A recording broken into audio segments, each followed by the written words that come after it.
1 साल बीत चुका था। ढोलकपुर वापस शांत था। गांव के लोग फिर से खुशी से जीने लगे थे।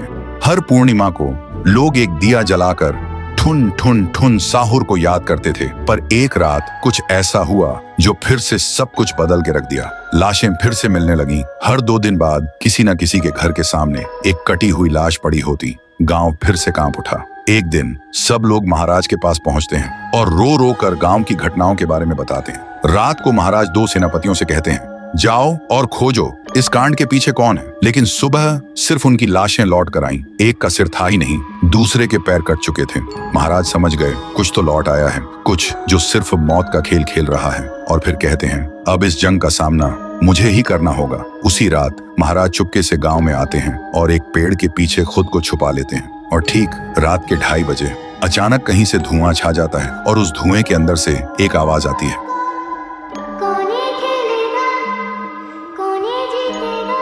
और फिर धुएं के बीच से निकलती है एक गुड़िया, गोल आंखें, एक बेजान सी मुस्कान, लेकिन चेहरा मौत का पैगाम।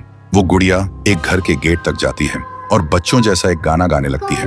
उसके गाने की आवाज सुनकर एक आदमी बाहर आता है और अगले ही पल वो गुड़िया उसका सिर चबा जाती है। वो आदमी तड़प तड़प के वहीं जमीन पर गिर जाता है। महाराज सब कुछ देखते हैं। उनकी आंखें भर जाती हैं। उन्हें समझ आ जाता है इसके सामने जाना मतलब खुद का अंत लिखना है। अगली सुबह गांव के लोग इकट्ठा होते हैं। महाराज कहते हैं, ये पिछले भूत से भी ज्यादा डरावनी है।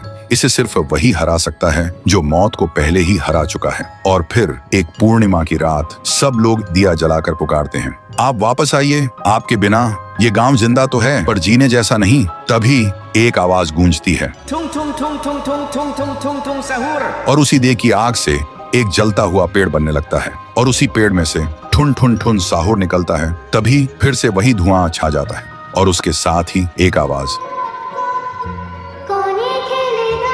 सब लोग घुटनों के बल गिर जाते हैं और कांपती आवाज में बोलते हैं, हमें बचाइए, वो आ गई है। ठुन ठुन ठुन साहुर एक जोरदार जंप करता है और सीधा उस धुएं में घुस जाता है और शुरू होती है एक आखिरी जंग। ठुन ठुन ठुन साहुर और गुड़िया की। जमीन कांपने लगती है, आसमान से बिजली गिरती है और जब धुआं हटता है तो दिखाई देता है गुड़िया बिखर चुकी थी। हाथ अलग, सिर अलग, पैर अलग। और तब से गांव में फिर से एक नई सुबह हुई। महाराज मुस्कुराए, गांव वाले जीने लगे और उस दिन के बाद ठुन ठुन ठुन साहुर सिर्फ एक भूत नहीं रहा, गांव का रक्षक बन गया। लेकिन उसी रात कुछ ऐसा हुआ जो किसी को भी पता नहीं चला। गुड़िया का सिर, हाथ, पैर अपने आप जुड़ने लगे थे और फिर वो वहां से चली गई। तो दोस्तों, अगर आप देखना चाहते हैं पीहू वर्सेस गुड़िया तो इस वीडियो को 1 लाख लाइक्स तक पहुंचा दो।